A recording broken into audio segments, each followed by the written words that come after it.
Jemaat Gereja Kristen Jawi Wetan Sumber Pakem, Pepantan Slateng, Desa Slateng, Kecamatan Ledokombo, Jember, Jawa Timur, menyanyikan lagu berbahasa Madura saat perayaan Malam Natal 2025.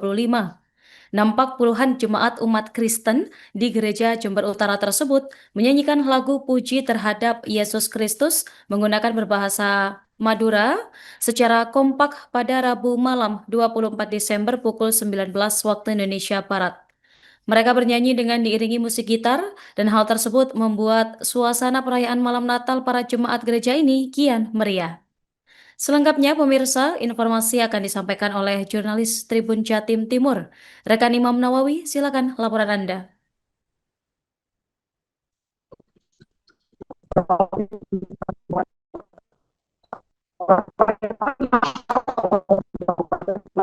Satunya yang dilakukan oleh para jemaat gereja eh, Kristen Jawi Wetan Sumber Pakem, Pepatahan atau Persekutuan Selatan Desa Klaten Kecamatan Lodo Ombo Kabupaten Jember Jawa Timur yang menyanyikan lagu puji-pujian dengan menggunakan bahasa Madura pada malam perayaan Natal, tepatnya di hari Rabu 20 Desember 2025.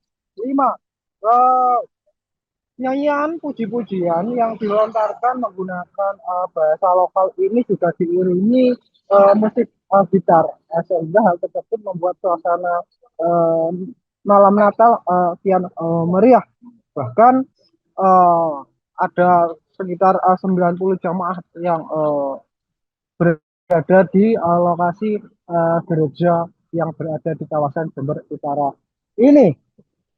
Dan gereja Kristen Jawi Wetan Sumber Pakem Jember ini merupakan satu-satunya gereja di Indonesia yang menggunakan Injil berbahasa Madura.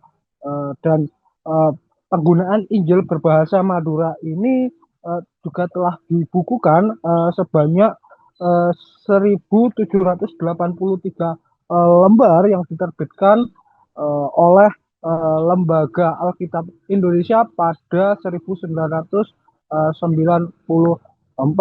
Namun penggunaan Injil berbahasa Madura ini sudah dilakukan ratusan tahun sebelumnya, tepatnya pada masa penjajahan Belanda yang berlangsung pada tahun 1889. Dan saat itu eh, artinya hingga sekarang para jemaat gereja di kawasan Jember Utara ini telah menggunakan Injil berbahasa Madura selama 143 tahun lamanya.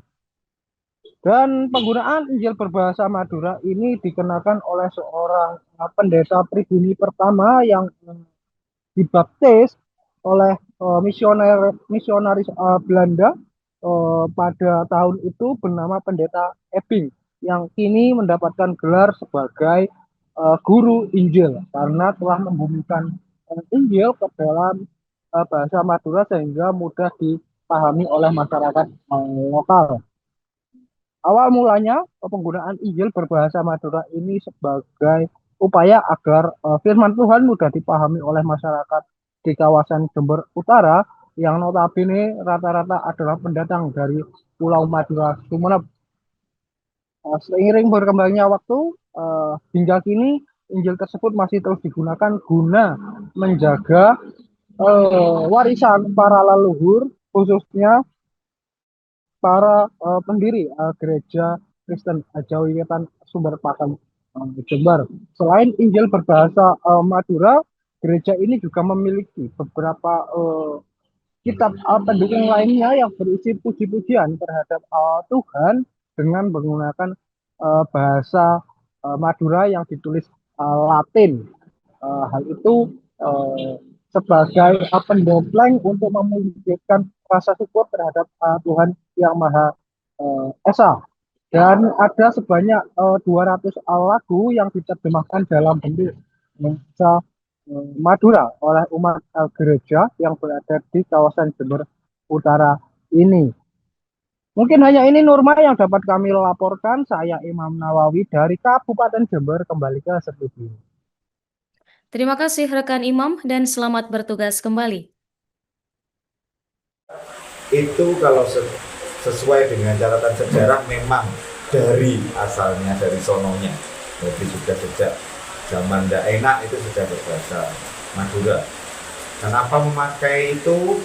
Saya yakin dan percaya motivasinya, kalau motivasi dulu pasti adalah supaya mudah dipahami oleh konteks lokal. Konteks lokal yaitu masyarakat Madura, baik pendatang yang memang asli dari tanah Pulau Madura yang menetap di sini pada tahun-tahun itu, atau memang keturunan asli Madura yang sudah menetap dan dilahirkan di sini. Itu yang pertama. Jadi untuk melokalkan istilahnya pemahaman tentang Alkitab, pemahaman tentang Injil, itu yang kemudian pertama dilakukan. Dan pertama kali Alkitab ini diterjemahkan itu tidak langsung full seperti cetakan tahun 1994 yang resmi dari LAI atau Lembaga Alkitab Indonesia, melainkan tahun 1970-an itu sudah mulai muncul ada dokumen tentang Injil Markus yang pertama kali diterjemahkan dalam bahasa Madura. Injil Markus itu tahun 1970-an. Dan itu ada ditulis, penerjemahnya tidak diketahui, saya masih belum mencari sampai ke sana, tapi ada sejarah atau ada cerita narasi bahwa 1970 sebelum waktu itu sudah ada yang menerjemahkan. Sedangkan penerjemah aslinya itu adalah tim dari Lembaga Alkitab Indonesia yang mana dikepalai atau dikomando, dikoordinasikan oleh yang namanya Nyonya Hasaniyah. Nyonya Hasaniyah Jin di Art atau siapa ya? Bentar. Nyonya Sisilia Jin di Art Hasaniyah Waluyo.